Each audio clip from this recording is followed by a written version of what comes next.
स्वामी की परम पूज्य गुरुनाम गुरुदेव आचार्य श्री स्वामी श्री विमल सागर जी महाराज की परम पूज्य गुरुनाम गुरुदेव आचार्य श्री स्वामी श्री सन्मति सागर जी महाराज की परम पूज्य गुरुदेव घंटे मध्वाचार्य गणाचार्य गुरुदेव स्वामी श्री विलास सागर जी महाराज की अयन सामाय विश्व धर्म की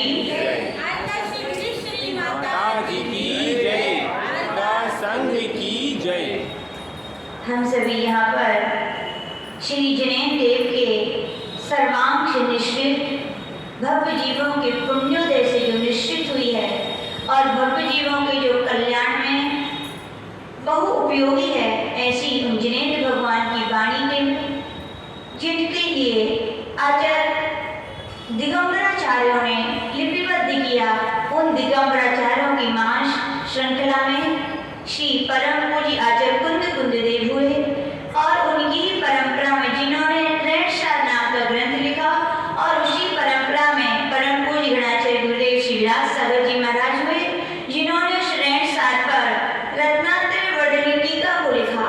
त्रैणसार और रत्नात्रय वर्धनी टीका, त्रैणसार यानी कि क्या, तीनों रत्नों का सार जिसमें बताया गया हो, और उसके लिए सारभूत पदार्थ की प्राप्ति तभी होगी जबकि रत्नात्रय की वृद्धि होगी। इसीलिए लगता है पूज्य गुरुदेव ने इस टीका का नाम क्या लिखा है, रत्नात्रय वर्धनी टीका। इस टीका के माध्यम से सम्यक दर्शन, सम्यक ज्ञान, सम्यक चारित्र्य ही जीवन का सार है। उसे और कैसे सरल तरीके से अपन समझ सकते हैं, उसका यहाँ पर अपन लोग व्याख्या सुन रहे हैं।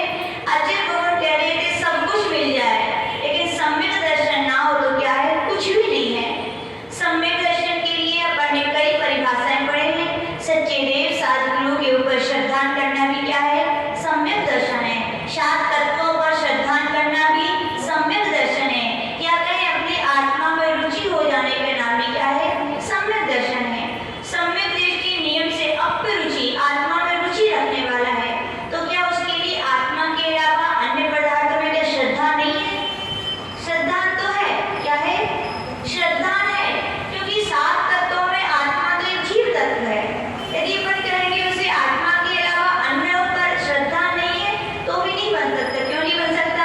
आप सभी जानते हैं, आपके घर में जब कोई बाजार से चीज आती है तो आप उसको क्या करते हैं, गेहूं आया तो क्या करते हैं, आप उसका शोधन करते हैं, करते कि नहीं? और शोधन यानी क्या, देखते हैं, क्या देखते हो, कचरा कचरा रखने का है और गेहूं गेहूं अलग करने का, ऐसा तो क्या, गेहूं हमारे लिए चाहिए तो उसमें जो हेय तत्व है, जो त्याज्य तत्व है, जिसे आप कंकड़ कहते हैं, पत्थर कहते हैं, कचरा कहते हैं, उसका भी श्रद्धा करना पड़ेगा कि नहीं? उसका भी ज्ञान होना पड़ेगा, उसका भी ज्ञान होगा तभी तो आप अलग करोगे। और उसका आपको श्रद्धा हुआ है कि ये हमारे लिए क्या है, गेहूं के साथ यदि खाएंगे तो हमारे नुकसान करेंगे, ये हमारे लिए है, ये हमारे त्याग के योग है। श्रद्धा हुआ तभी तो आपका ज्ञान काम हुआ, तो ज्ञान आया तभी आपके जीवन में आचरण आया। क्या आचरण आया? ये आपने उठा उठा के किसको अलग कर दिया, गेहूं को, किसको, कंकड़ को अलग कर दिया। वैसे ही आचार्य भगवान कह रहे हैं, जब जीवन में सम्यक दर्शन आता है, आत्मा के ऊपर तो श्रद्धा होता भी है, लेकिन उसके साथ साथ शेष तत्वों पर भी जीव के लिए क्या होता है, श्रद्धा होता है। बस अंतर इतना है, आत्मा के लिए उपाधि मान के ग्रहण कर लेता है और शेष के लिए क्या, हे मान करके क्या करता है, छोड़ देता है। सात तत्वों पहले भी बता चुके हैं, कौन कौन से तत्व होते हैं भैया,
कहते हैं। और बंद के बाद क्या है? संवर। संवर यानी कि कर्म यदि आए हैं जिस द्वार से, यदि द्वार खोलने का उपाय है तो बंद करने के भी तो उपाय होंगे। याद रखना, जितने भी संसार में यदि द्वार बने यदि खुलते हैं तो बंद करने के लिए क्या कोई ना कोई उपाय रहते हैं। वैसे कहा गया संवर, निर्जरा यानी क्या? कर में आके बंधे हैं थोड़ी थोड़ी मात्रा में, तो कोई ना कोई उपाय होगा कि थोड़ी थोड़ी मात्रा में उनको हम अलग कर सकें। और कहा गया कि हम अनादिकाल से कर्मों से बंधे हुए हैं, तो कोई ना कोई तरकीब भी ऐसी होगी कि हम उन कर्मों से छूट भी सकते हैं। यानी कि सभी कर्मों से छूटने को क्या कहते हैं? मोक्ष कहते हैं। अब 7 तत्व है, हमने जान लिया हमारी आत्मा ही हमारे लिए उपाधि है। क्या अन्य तत्वों पर श्रद्धा नहीं किया? क्या करने किया? अजीब तत्वों का किया कि नहीं? अजीब क्या क्या होते बताओ? जितने भी आपके लिए इन आंखों से वर्ण वाले पदार्थ दिख रहे हैं, जिन जिन पदार्थों को इस जीव ने आपकी चखी है, जिस जिस आपके शरीर ने जिन जिन पदार्थों का स्पर्श करते हैं स्पर्श, और जिन जिन के लिए आपकी नाक सूंघती है, यानी कि आपको सुगंध या दुर्गंध आती है, नियम से श्रद्धा रखना। वे सब पौधगिले हैं। क्या है वे सब? पौधगिले, क्योंकि पुद्गल के ही गुण है। कौन कौन से हैं? स्पर्श, रस, गंध और वर्ण। जिसमें ये 4 गुण पाए जाते हैं उसे क्या कहते हैं? पुद्गल। अब बताओ, हवा चल रही है कि नहीं? दिख रही है क्या? फिर भी कैसे जाना कि है? स्पर्श से ज्ञान हुआ। किससे हुआ? स्पर्श से। पुष्प यहाँ लगे हो, खुशबू दिख रही है क्या? फिर कैसे पता चला? ध्यान से। यानी कि खुशबू भी क्या है? पौधगिलिक है। क्या है? पौधगिलिक है। ऐसे यानी हमेशा जो जिन जिन वस्तुओं का हमारे स्पर्शन इंद्रिय से, रसना इंद्रिय से, घ्राण इंद्रिय से, चक्षु इंद्रिय से और कथनचित कहे कर्ण इंद्रिय से भी जिन जिन का ये सब होता है, वे सभी क्या है? पौधगिलिक है। यानी कि आपको इसका श्रद्धान होना चाहिए। और पुद्गल अच्छा है कि बुरा है बताओ? अजीब द्रव्य बताओ राजू भाभी, अच्छा है कि बुरा है? जो है सो है, पंखा है। अब अच्छा है कि बुरा है बताओ? लंगर भैया, पंखा अच्छा है कि बुरा? बोले माता जी, गर्मी में चला दो तो मजा ही मजा है, और ठंडी में चला दो तो कष्ट ही कष्ट है। याद रखना, यानी कि पौधगल द्रव्य कहें, अजीब द्रव्य रखें, पूज्य आचार्य कहते हैं ना अजीब अच्छा है ना खराब है, ना वो ग्रहण करने लायक है ना वो छोड़ने लायक है। तो फिर क्या है? केवल उसको जानो। क्या करो? जानो, देखो और जाने दो। क्या करो?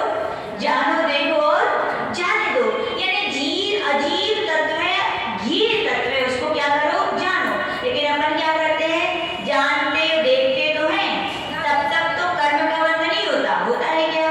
यदि अपने जानने से ही ये पंखा है कर्म का बंध होने लग जाए, तो आचार्य भगवान कह रहे हैं फिर तो जिनके लिए केवल ज्ञान की प्राप्ति हो गई है, उन्हें भगवान के लिए तीनों लोक के चराचर पदार्थ दिख रहे हैं, तो उनको भी कर्म का बंध होना चाहिए।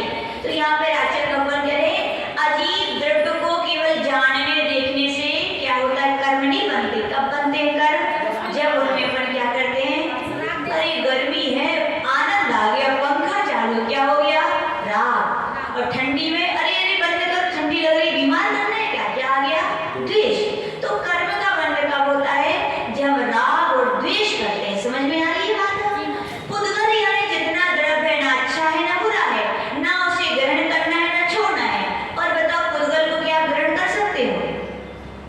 आत्मा अमूर्तिक है, आप उसके लिए एक द्रव्य दूसरे द्रव्य को ग्रहण नहीं कर सकता। निमित्त ही हो सकता है कि आपके वो कार्य में निमित्त पड़ जाए, लेकिन उपादान रूप से आपके कोई भी वो कार्यकारी नहीं है। तो आचार्य भगवान कह रहे हैं पुद्गल द्रव्य, अजीब द्रव्य, उसके लिए क्या है? वो घेर तत्व है। क्या है उसके लिए? केवल जानो, काम चल जाएगा क्या? वस्तु रखी हो सामने और हम जान ले, बस राग ना करें, द्वेष ना करें, हो सकता है क्या? हो सकता है क्या? बोले माता जी, 3 काल में संभव नहीं है भैया। और साधु जन नहीं, आप सब करते हो, सब कुछ देखते हो, लेकिन राग द्वेष नहीं करते। कब नहीं करते बताओ? अपनी ना हो, अपनी चीज नहीं होगा। नहीं नहीं, अपनी चीज नहीं है तो भी कहीं ना कहीं हो जाएगा। आचार्य भगवान यहाँ पर कह रहे हैं जब आप कभी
चिड़ियाघर जाते हैं तो ना राग होता है ना द्वेष होता है, तो ना कुछ खरीदते हैं ना बेचते हैं। वैसे ही जो सम्यक दृष्टि होते हैं इस संसार में रहते हैं, लेकिन कैसे रहते हैं? संसार को किसकी तरह मानते हैं? चिड़ियाघर की तरह। किसकी तरह? वास्तविकता में बताओ, अपन सोचते हैं, कई लोग आते हैं आचार्य जी इनके लिए समझा दो, ये तो त्याग कर देंगे। बहुत पुण्य आत्मा होंगे जिनका भविष्य वे तो मान जाते, लेकिन कई लोग वे सीधी कहते हैं भगवान भी आ जाए तो हम ना माने। अब बताओ, सीधी कह देते वे तो बोले आप तो छोड़ो माता जी, आचार्य जी हम तो भगवान की भी सुनेंगे। क्यों नहीं सुनेंगे? क्योंकि हमें आपकी हमारा भविष्य अच्छा नहीं है, हमारे लिए आपकी सुननी नहीं है। तो आचार्य भगवान कह रहे हैं ऐसे व्यक्ति क्या करते हैं? निरंतर कर्म का क्या करते हैं? आश्रय बंद करते। तो आचार्य भगवान कह रहे हैं सम्यक दृष्टि जानता है कोई हमारी बात से सुधरने वाला नहीं है, प्रयास तो करता है, उपदेश तो देता है, लेकिन आदेश नहीं देता। उसके श्रद्धान में तो यही बैठा है, जीव की स्वयं की परिणति जब तक अंदर से नहीं बोलेगी, जब तक उसका स्वयं से मन नहीं बोलेगा, तब तक वो त्याग नहीं करेगा। कर भी देगा तो भी उसकी भी जो फल मिलना चाहिए वो नहीं मिलेगा। मिलेगा क्या? कई लोग बोले मंदिर काहे आते हो? बोले जैन धर्म को नियम है, जैनी की पहचान है। बोले अरे जैनी की पहचान इसलिए आ रही है, मम्मी खाना नहीं देगी इसलिए। या बोले मंदिर क्यों आते हो? बोले दुकान जिस दिन मंदिर ना आए विकास भैया उस दिन दुकान अच्छी नहीं चलती, ऐसे हम कहते हैं। तो कहा ये आपके मंदिर आने में पुण्य तो मिलेगा, फल तो मिलेगा, लेकिन जितना मिलना चाहिए वो नहीं मिलेगा। जिन्हें भगवान के दर्शन हम करने आते हैं, क्यों आते हैं? निज स्वरूप को निहारने। जिन स्वरूप में ही निज का स्वरूप समाहित है उनको देखने से अपने क्या हो जाते हैं? दर्शन हो जाते हैं। कहा जाता है जिन्हें भगवान आदर्श हैं। आदर्श समझते हो किसको कहते हैं? किसको कहते हैं? आदर्श यानी मिरर, आईना, शीशा। क्या है? मुकुर। ये सब उसके पर्यायवाची नाम है। शीशे में जब अपने आप को देखते हैं तो किसका ज्ञान होता है? पड़ोसी का। अपने ज्ञान होता है। बाहर खड़े हो तो क्या कर लेते हो? संभाल लेते हो। पाउडर कहीं ज्यादा कहीं कम लगा हो तो ठीक कर लेते हो। दाग आ गया हो तो छुटा लेते हो। यानी कि उस शीशे को देख करके अपना सुधार कर लेते हो। वैसे ही कहा गया जिन्हें भगवान की आदर्श की तरह है, शीशे की तरह। सम्यक दृष्टि इसलिए आता है, इसलिए आता है कि निज को निहार लें। हमारे अंदर जो जो दोष हैं उनके लिए हम अलग कर लें। हमारा स्वभाव तो भगवान की तरह है, हमारा स्वभाव तो जिनेंद्र भगवान की तरह है। ऐसे स्वभाव को हम क्या कर ले? प्राप्त कर ले। इसलिए वो क्या आता है? भगवान के दर्शन करने। बाकी उसको कोई भी अपेक्षा रहती है क्या? नहीं रहती। तो यहाँ पर आचार्य भगवान यही कह रहे हैं सम्यक दृष्टि, सब कुछ पदार्थ उसके पास होंगे लेकिन वो कभी राग द्वेष नहीं करेगा। साधना यही तो साधना है वास्तविकता में।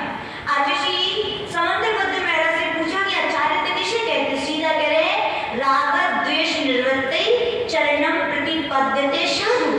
हे साधु, आचार्य जी भी समझाते कि पिछी लेने का, कमंडल के लेने का नाम, एक टाइम भोजन करने का नाम, या विहार करने का नाम अकेला साधना नहीं है। क्या साधना है? क्या चारित्र, क्या संयम है? तो कहा गया राग द्वेष के परिणाम छोड़ो। तो अरे छोड़ना बहुत कम से कम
लौटा दी। क्यों? गुरुदेव के हाथ से मिली, गुरुदेव की वस्तु है, इतना सौभाग्य अहोभाग्य मानते हैं। वैसे आचार्य जी कहते भैया ये साधक तुम्हारे लिए जो महाव्रत, जो संयम, जो चारित्र मिला है वो तो किसका है? वो चारित्र मिला है जो तीर्थंकर भगवंत जैसे महापुरुषों ने अपनाया है। वो चारित्र मिला है जिसके लिए गणधर जैसे भगवंतों ने अपनाया है। वो चारित्र मिला है जिस चारित्र की साधना करके इतने सारे अनंत जीव सिद्धि को प्राप्त हुए हैं। उस चारित्र को प्राप्त करने के लिए क्या होना चाहिए? सौभाग्य अहोभाग्य मानना चाहिए। कहा गया जो सौभाग्य अहोभाग्य मानेगा वो नियम से अपने जीवन में झांकेगा। क्या झांकेगा? कि हमारे लिए पेंशन तो मिल गई, क्या उनकी हिफाजत कर पा रहे हैं कि नहीं? यानी कि हमने चारित्र तो ले लिया, संयम तो ले लिया, लेकिन उसकी जो क्वालिटी है, जो रक्षा है कि हमें राग द्वेष नहीं करना है, वो हम कर पा रहे हैं कि नहीं?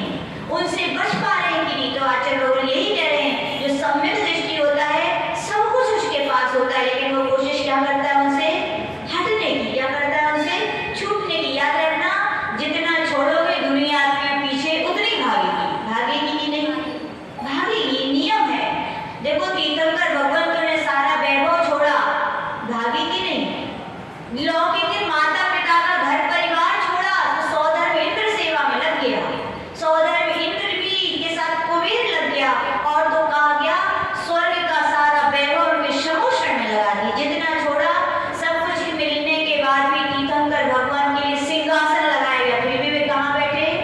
4 अंगुल ऊपर बैठ गए, उसको स्पर्श भी नहीं किया। कहा जाता है जितना छोड़ते हैं, जितना राग द्वेष से बचते हैं, आचार्य भगवान कह रहे हैं उतनी अपने परिणामों में निर्भरता। यही तो चारित्र है। तो आचार्य भगवान यहाँ समझा रहे हैं कि ये साधक जैसे जीव तत्व के लिए उपाधि मान के दृढ़ कर रहे हो, वैसे अजीब सारा तीनों लोग ठसाठस भरा है। जो दिख रहा है, जो तुम पा रहे हो, सब क्या है? अजीब ही है। किस किस में राग करोगे भैया? और किस किस में द्वेष करोगे?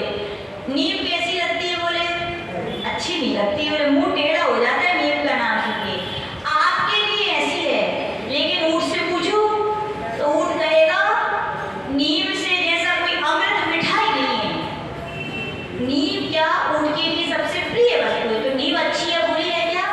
नीम ना अच्छी है ना बुरी है, हमारी प्रकृति के अनुकूल हो जाती है, हमें अच्छी लगती है तो उसको अच्छा के राग भाव रहता है, और हमारे लिए अच्छी नहीं लगती तो दुष्कलित। वस्तु तो जैसी है वैसी है। तो आचार्य भगवान कह रहे हैं सम्यक दृष्टि अजीब तत्वों को केवल क्या करता है?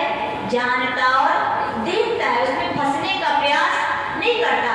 यद्यपि ये भी सही है, अनादिकाल के हमारे संस्कार यही है, थोड़े में राग होता है, थोड़े में द्वेष होता है। लेकिन आचार्य भगवान कह रहे हैं कि श्रद्धा तो लाओ कम से कम, कि अजीब तत्व में राग द्वेष हमें नहीं करना है, और कभी हो जाए तो गलती स्वीकार कर लो कि मुझे करना नहीं चाहिए था, हो गया है। और ऐसे यदि सोचते हैं तो एक दिन ऐसा भी आता है, आचार्य भगवान कहते हैं कि राग द्वेष भी छूटने लगता है। छूटता है कि नहीं? राग द्वेष छूटना यानी क्या? कर्तव्य भाव छूटता है कि हमने ये किया, कौन करेगा बताओ? जब आप में राग है। उनने ऐसा नहीं किया, कब कहोगे? जब उनसे आपको द्वेष है। तो आचार्य भगवान कह रहे हैं जब राग द्वेष छूटता है तो आचरण चारित्र आता है, और चारित्र यदि जीवन में आता है तो कहा गया कर्तृत्व भाव छूटता है। याद रखना मिथ्यात्व की जब बहुत सूक्ष्म परिभाषा में जब ढूंढते हैं तो आचार्य जी बताते हैं अपने आप को कर्तृत्व भाव रखना भी, ये मैंने किया, ये मैंने किया, ये मैंने किया, ये भाव भी मिथ्यात्व ही एक प्रकार से है कि नहीं है? क्यों है? क्योंकि आपका स्वभाव तो आत्मा का जानना और देखना है। क्या है बताओ? और राग द्वेष करे तो फिर क्या करोगे? नियम से कर्मों के बंधोगे, डंडे खाओगे कि नहीं खाओगे? नियम से डंडे खाओगे। तो आचार्य भगवान यही बता रहे हैं कि सम्यक दृष्टि के लिए जब श्रद्धान होता है, आत्मा तो पारी होती है, बाकी अजीब तत्व को क्या जानता है? वो केवल घेरू, केवल क्या जानता देखता है। उसमें राग द्वेष करने से वो क्या करता है? बचने की पूरी कोशिश करता है। और जैसी जैसी परिणामों की निर्मलता आती है, चारित्र की विशुद्धि बढ़ती है, तो एक दिन वो राग द्वेष भी छूट जाते हैं। इतने छूट जाते हैं कि पूर्व 14वें गुण स्थान में जाकर पूर्ण चारित्र की प्राप्ति हो जाती है, और उसके बाद में सिद्धत्व की क्या हो जाती है? प्राप्ति हो जाती है। तीसरा तत्व कौन सा है? जीव अजीब आश्रव। आश्रव तत्व क्या है बताओ? याद रखना, आश्रव बंध नियम से संसार के बीज हैं, और जैसे बीज बोओगे तो फल भी कैसे मिलेंगे? ऐसे है ना, संसार के बीज यदि बोओगे तो नियम से फल भी हमें संसार के ही मिलेंगे। तो आचार्य भगवान कह रहे हैं, यदि आप बबूल के पेड़ नहीं चाहते हो तो क्या करो? क्या करो? बबूल के बीज नहीं हो, है ना, और आम के चाहते हो तो आम के बीज बो। तो आचार्य भगवान कह रहे आश्रव है। आश्रव तत्व के लिए कहा गया कि आप जिनसे आपके लिए संसार बढ़े उनके बीज बोना क्या कर दो? बंद कर दो, और जिनसे संसार क्या हो? घटे, वे से बीज क्या कर दो? शुरू कर दो। तो आश्रव बंद संसार के बीज हैं, ऐसे कामों को आप छोड़ दो। कौन कौन से काम छोड़ने हैं? मिथ्यात्व छोड़ना है। सबसे बड़ा क्या है? सबसे बड़ा शत्रु है तो क्या है? मिथ्यात्व। फिर आवृत्ति छोड़नी है। आवृत्ति यानी कि क्या? अपने उपयोग के लिए 5 इंद्रियों मन के विषयों से रोकना है, या कहें अपने मन वचन काय को षटकाय जीवों की रक्षा करनी है। तो कहा गया आवृत्ति से आप बच जाओगे। कषाय भाव से आपको रोकना है। फिर कहा प्रमाद आपको रोकना है, और योगों की चंचलता आपको रोकनी है। ये आपने रोक दिया तो क्या हो गया? नियम से आपने संवर और निर्जरा के क्या कर दिए? बीज बो दिए। और संवर निर्जरा के बीज बोए तो फल भी किसके मिलेंगे? संवर निर्जरा। और तो यहाँ कहा गया जैसे आश्रव बंध के बीज बोने से संसार रूपी फल मिलते हैं, वैसे कहा गया निर्जरा और संवर के बीज बोगे तो कौन सा फल मिलेगा? मोक्ष फल मिलेगा। तो सम्यक दृष्टि चिंतन करता है कि आश्रव बंध के कारणों को हमें नहीं करना है, दूर हटना है। कम से कम दूर हट पाओ या ना हट पाओ, चिंतन में तो लाओ कि हमें ये क्या करना है, ये गलत है, इनको छोड़ना है। और संवर निर्जरा के जो कारण उनको क्या करना है? अपनाना है। और अपने आप जैसे बीज बोओगे वैसे क्या होगा? फल प्राप्त होगा। तो आचार्य लोग यही कह रहे हैं, सम्यक दर्शन की महिमा बता रहे हैं। एक सम्यक दर्शन होने से, एक आत्म परिणति में श्रद्धावान होने से अपने आप ऑटोमेटिकली परिवर्तन आता है कि अजीब पदार्थ में राग द्वेष छूटता है, आश्रव बंध के कारण छूटते हैं, आत्मा संवर और निर्जरा में लगती है, और एक दिन उसका क्या हो जाता है? मोक्ष हो जाता है। तो आचार्य भगवान यही बता रहे थे कि सम्यक दर्शन होने से जीव क्या करता है? बहिरंग में 7 भयों से रहित होता है, 7 व्यसनों से रहित होता है, और कह रहे 3 मूर्ताओं से रहित होता है, और अपन सुन चुके 8 मद से भी।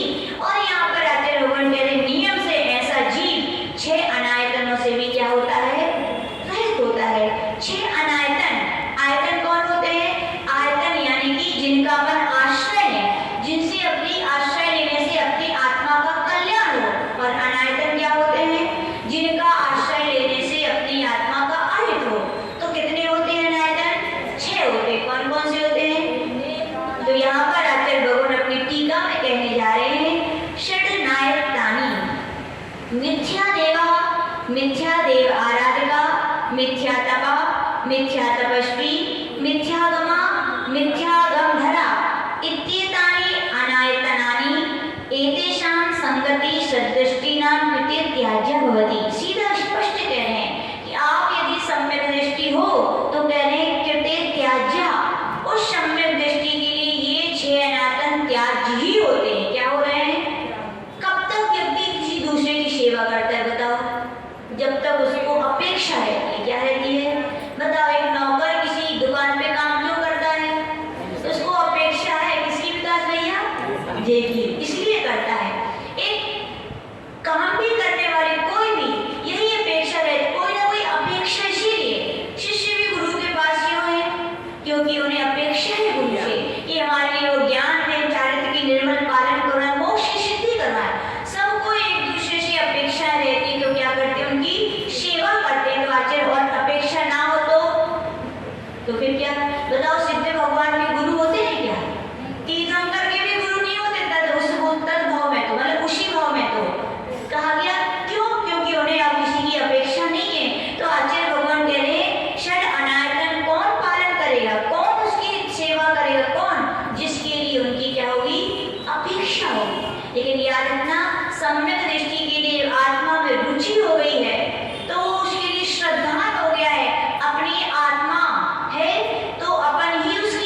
प्रश्नवाचक चिन्ह लगा दिया कि मैं आपके खाली वैभव को देख के यदि आपको कह दूं कि आप देव हैं, तो आप में देवत्वपना में आपका स्वीकार नहीं करता। तो वहां पे कहा गया फिर कैसे माने कि ये देव हैं? तो वहां पे स्पष्ट कहा गया जिन्हें जिन्हें में 3 यदि विशेषण पाए जाए, कौन कौन से?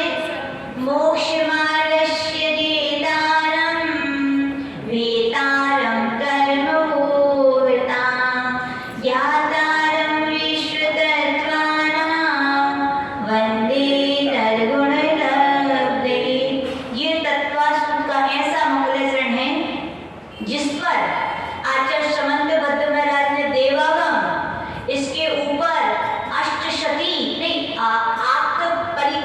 आत्म परीक्षा, आत्म मीमांसा इसके नाम है, आत्म परीक्षा, और इसके ऊपर ना जाने कितने कितने सारे ग्रंथ लिखे गए। इसके ऊपर केवल एक श्लोक, केवल सच्चे देव की परीक्षा के लिए। सोचो, और अपन लोग यही अपने भगवान है, इतने बड़े ज्ञानी होने के बाद भी उन्होंने कहा मैं ऐसे आपको नहीं मानूंगा, मैं आपको कसौटी पर कसूंगा, तब आपको कहूंगा कि आप शुद्ध हैं। तो वहां पे कहा गया मोक्ष मार्ग से नेतारं, हे भगवान मैं आपको नमस्कार कर रहा हूँ। तो क्यों कर रहा हूँ? क्योंकि आप मोक्ष मार्ग के नेता हैं। नेता का काम क्या होता है? भाषण देना। तो भगवान ने भी मोक्ष मार्ग के नेता है ने क्या? आपने मोक्ष मार्ग का क्या किया है? उपदेश दिया है। वास्तविकता में जो जिसके पास है वही तो वो दे पाएगा। भगवान ने मोक्ष प्राप्त किया, इसलिए सबके लिए मोक्ष मार्ग का ही वे उपदेश दे रहे हैं, यानी वो क्या है? हितोपदेशी हैं। क्या है? आपका पहला लक्षण क्या है? हितोपदेशी होना चाहिए। फिर कहा गया मोक्ष मार्ग कर्म भूभृताम, यानी जिन्होंने कर्म रूपी पर्वतों को क्या कर दिया है? नष्ट कर दिया है, यानी वीतरागता। यानी क्या है? उन्होंने, भगवान ने क्या किया है? राग द्वेष काम क्रोध आदि शत्रुओं को जीत लिया, इसलिए उनके अंदर क्या आ गई है? वीतरागता आ गई। ज्ञातारम विश्व तत्त्वानां, हे भगवान आपने सभी तत्वों को क्या किया है? जान लिया है, देख लिया, इसीलिए आप क्या है? सर्वज्ञ हैं। ये 3 लक्षण बोले आप में है, इसीलिए वन्दे तद्गुणलब्धे, मैं आपके उन गुणों की प्राप्ति के लिए क्या करता हूँ? नमस्कार कर रहा हूँ। बाकी आप में चाहे आपके में कमलों, आपके पैर के नीचे कमलों की रचना कुछ भी हो, इसलिए आप मेरे आराध्य नहीं है। ये है देवत्वपने की सिद्धि। क्या कही गई है? वहां पे कहा गया देवत्वपने की। फिर कहा गया ऐसे नाम के धारी, चाहे हरि हो, चाहे ब्रह्मा हो, चाहे शंकर हो, चाहे विष्णु हो, चाहे बौद्ध हो, नाम कुछ भी रहे, हमें कोई उससे नहीं। हमें तो देखना है, तो क्या देखना है? केवल गुण देखना है। किसको देखना है? और जिसमें ये गुण पाए जाते हैं वे ही हमारे क्या हैं? सच्चे देव हैं। तो सम्यक दृष्टि को जब ये ज्ञान हो जाता है कि ये ही सच्चे देव है, तो बताओ वो मिथ्या देवों के पास जाएगा क्या? कभी नहीं जाएगा। कैसी भी परिस्थिति आ जाए वो सहन करेगा। क्यों सहन करेगा? क्योंकि उसको श्रद्धा है, हमने बीज बोए हैं तो भोगना भी हमें ही पड़ेंगे। और तीव्र कर्मोदय होगा तो साक्षात भगवान भी आए।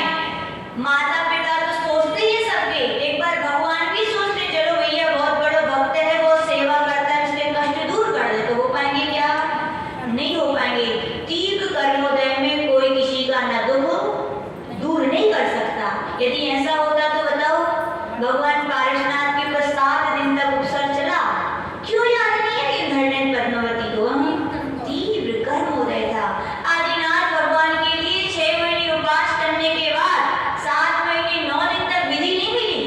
कहाँ गए थे वे सौंदर्येंद्र, जो गर्भ के 6 महीने पहले से सेवा में जुड़ गए थे, अब उन्हें याद नहीं आई। याद रखना, तीव्र कर्म का उदय होता है तो कोई किसी को याद। अपन सोचते बताओ कैसे घर वाले हमारे ऊपर दुख आ रहा है, इनको याद भी नहीं आ रही, उनको दोष देने की आवश्यकता नहीं है। क्यों नहीं है? क्योंकि आपके इतने तीव्र कर्म का उदय चल रहा है कि बाजू वाले को भनक, पड़ोसी को भनक भी नहीं पड़ेगी कि आपको क्या हो रहा है। क्यों नहीं हो रहा है? किसकी गलती है इसमें? दूसरों को दोष नहीं देगा। सम्यक दृष्टि तो यही सोचे क्या मेरी ही लगता है कर्मों का इतना तीव्र उदय है कि कोई मेरा सहायक नहीं मिल रहा है। और देखो मंत्योदय होता है तो न जान न पहचान वे भी सहायक बन जाते हैं। देखो ट्रेन बसों में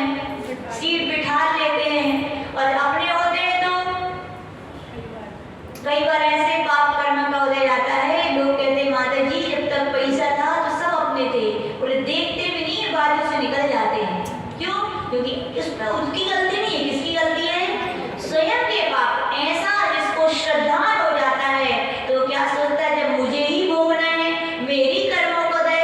जब मैं जिनेंद्र भगवान के चरणों में जाके मेरे कर्म नहीं कट पा रहे हैं, जिन्होंने कर्मों को नष्ट कर दिया है, जो कर्मों को नष्ट करने वाले स्पेशलिस्ट हैं, जिनको प्रक्रिया भी पता है और जिन्हें प्रक्रिया का फल भी पा लिया है, मैं उनको छोड़कर अन्य देवी देवता जो स्वयं कर्मों से बंधे हैं, जो स्वयं कर्मों का फल भोग रहे हैं, वे हमारे क्या दूर कर पाएंगे? बताओ। जो स्वयं बीमार हो तो वो दूसरों का दूर करेगा क्या? दूर। याद रखना, डॉक्टर स्वयं बीमार होता है तो इलाज अपना नहीं करता, दूसरी के पास जाता है। तो आचार्य भगवान कह रहे हैं क्यों? क्योंकि खुद बीमार है। तुम खुद बीमार हो, जा किसके पास रहो? बीमार डॉक्टर के पास। तो बीमारी दूर हो पाएगी नहीं। स्वस्थ के पास जाओ। किसके पास जाओ? स्वस्थ के पास जाओ। हो सकता है वो बीमारी दूर कर पाए ना कर पाए, लेकिन उपाय तो बता ही देंगे। अपने भगवान बीत रही, यद्यपि ये सही है, तुम्हारे लिए न दुख देंगे न सुख देंगे, लेकिन ऐसा एक मार्ग बता देंगे कि आप क्या करोगे, उसके अनुसार चलोगे तो आपके दुख भी सुख में बदलने में देरी लगेगी क्या? नहीं लगेगी। देख लो कितने सारे उदाहरण है मैना सुंदरी का। इतने वर्षों तक कुष्ठ रोग रहा और केवल 8 दिन सिद्ध चक्र की आराधना की, गंधोदक उठा के। कौन सा गंधोदक? वही तो जल है। हाँ, जलत तो वही है, लेकिन एक जिनेंद्र भगवान की अर्चना से, उन मंत्रों के प्रभाव से वो जल भी ऐसा काम कर गया, या कहें उनकी आराधना करने से वे पाप कर्म के परमाणु पुण्य में कन्वर्ट हो गए। तो वो ही जल, अभी कुष्ठ रोग था तो कहते थे पानी मत लगाओ, घाव बढ़ जाएगा, और वो ही जल जो भगवान के पास से आया, स्पर्शित होकर या मंत्रित होकर आया, उसी जल ने क्या कर दिया? 700 रोगियों का कुष्ठ क्या किया? बताओ। भगवान ने किया क्या? निश्चय से भगवान ने कुछ नहीं किया। निश्चय से भगवान ने जो उपाय बताए कि भैया कसाय छोड़ करके, संसार के कार्य छोड़ करके तुम भगवान की आराधना करो, अपने आप परिणामों में परिवर्तन आता है। तो नियम से जीवन में भी क्या आता है? परिवर्तन आता है। तो आचार्य भगवान यही कह रहे हैं कि मिथ्या देव की सम्यक दृष्टि किसी भी परिस्थिति में आराधना करेगा क्या? वो तो उनको भी कसौटी पर कसेगा। यदि ये हमारे दुख दूर कर सकते हैं तो बताओ फिर ये क्यों संसार में घूम रहे हैं? हाँ? जब ये हमारी मृत्यु को टाल सकते हैं तो ये जब देव गति से उनकी आयु पूर्ण हो जाती है तो उनकी गलमाला क्यों मुरझा जाती है? उनका चेहरा क्यों फीका हो जाता है? वे खुद क्यों दुखी हैं? यदि वे हमारी रक्षा कर सकते हैं तो वे अस्त्र शस्त्र क्यों धारण करते हैं? उनको भी डर है यानी कि कोई ना कोई शत्रु है। हाँ? याद रखना, जब सम्यक दृष्टि के पास ज्ञान आता है तो ज्ञान के बल पे वो तुलना करता है, परीक्षा करता है कि ये देवत्व हमारे यहाँ सही नहीं, इसलिए वो मिथ्या देवों की आराधना नहीं करता। ना मिथ्या देवों की आराधना करता है, ना मिथ्या देवों के आराधक हैं, ना उनकी क्या करता है? उनकी आराधना करता है। ऐसे आज इतना ही सुनेंगे और कल सुनेंगे अपन सम्यक दृष्टि, मिथ्या तप, मिथ्या तपस्वी, मिथ्या आगम और मिथ्या आगम के धारों की भी ना मन से। याद रखना, कई लोग बोलते हैं माता जी हम मन से, शरीर से जाते, मन तो वहाँ कई लोग हो रहे थे। ध्यान रखना, सम्यक दृष्टि ना मन से करता है, ना वचन से करता है, ना काज से करता है, तब ही वो शुद्ध सम्यक दृष्टि है। बाकी कोई कहे अब चले जाते माता जी का करें, व्यवहार निभाने पड़े थे, तो क्या है? खूब सारा अच्छा दूध लिया और क्या निचो दो? नींबू की